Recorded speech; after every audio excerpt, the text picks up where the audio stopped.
আসন্ন জাতীয় সংসদ নির্বাচনকে সামনে রেখে ক্রমবর্ধমান সহিংসতা ও অপরাধমূলক তৎপরতা দমনে এক নজিরবিহীন পদক্ষেপ নিয়েছে চট্টগ্রাম মেট্রোপলিটন পুলিশ। বন্দরনগরীর রাজনীতি ও অপরাধ জগতের সাথে সংশ্লিষ্ট ৩২৯ জন ব্যক্তিকে চিহ্নিত করে তাদের শহর থেকে বহিষ্কার করা হয়েছে এবং আগামী ২ বছর পর্যন্ত তাদের চট্টগ্রামে প্রবেশে নিষেধাজ্ঞা দিয়েছে পুলিশ। শনিবার সিএমপি কমিশনার হাসিব আজিজ স্বাক্ষরিত এক গণবিজ্ঞপ্তির মাধ্যমে এই আদেশ জারি করা হয়। দেশের ইতিহাসে এই প্রথম ১৯৭৮ সালের সিএমপি অধ্যাদেশের ৪০, ৪১ ও ৪৩ ধারা একযোগে প্রয়োগ করা হয়েছে। এর ৪০ ধারা অনুযায়ী কোনো দল বা গোষ্ঠীর কর্মকাণ্ডে জনমনে আতঙ্ক তৈরি হলে তাদের বহিষ্কার করা যায়।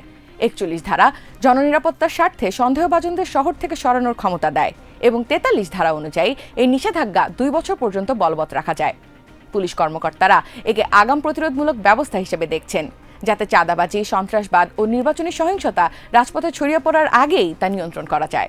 সিএমপির বিজ্ঞপ্তিতে বলা হয়েছে, গোয়েন্দা তথ্য ও অপরাধীদের রেকর্ড পর্যালোচনায় দেখা গেছে তালিকায় থাকা ব্যক্তিদের গতিবিধি জননিরাপত্তার জন্য সরাসরি হুমকি।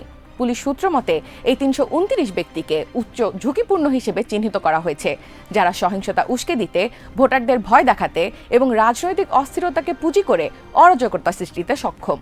এই তালিকা প্রকাশের পর রাজনৈতিক ও প্রশাসনিক মহলে ব্যাপক তোলপাড় শুরু হয়েছে। বহিষ্কৃতদের তালিকায় বড় একটি অংশ আওয়ামী লীগ এবং এর অঙ্গ সংগঠনের নেতাকর্মী হলেও বিএনপি নেতাকর্মীদেরও নাম রয়েছে।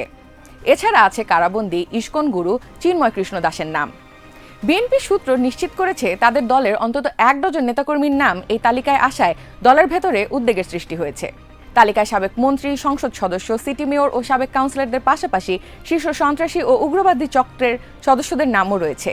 উল্লেখযোগ্য ব্যক্তিদের মধ্যে রয়েছেন সাবেক মন্ত্রী মহিবুল হাসান চৌধুরী নফেল, সাবেক সিটি মেয়র আজম নাসির উদ্দিন, সাবেক সংসদ সদস্য এবিএম ফজলে করিম চৌধুরী ও তার ছেলে ফারাজ করিম চৌধুরী, মহানগর আওয়ামী লীগের সভাপতি মাহতাবউদ্দিন চৌধুরী এবং সাবেক সংসদ সদস্য এম আব্দুল লতিফ।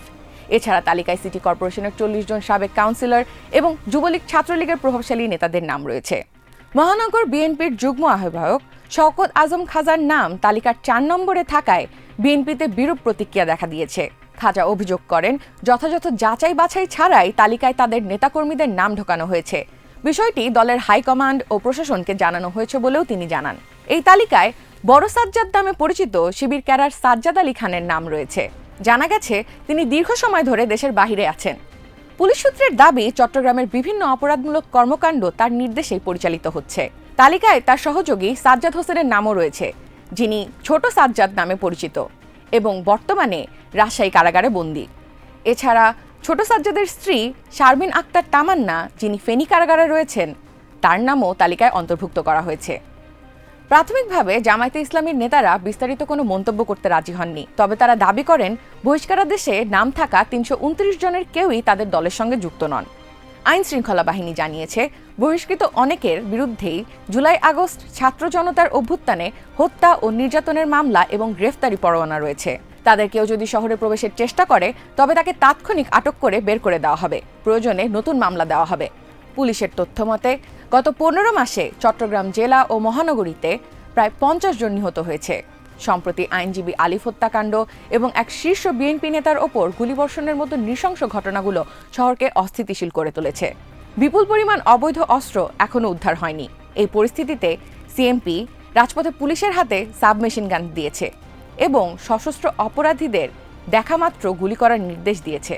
ঊর্ধ্বতন কর্মকর্তারা জানিয়েছেন, অনেক দাগী অপরাধী দ্রুত জামিনে বেরিয়ে এসে পুনরায় অপরাধে লিপ্ত হওয়ায় শহর থেকে বহিষ্কার এখন শান্তি রক্ষার শেষ পথ হিসেবে অবশিষ্ট রয়েছে।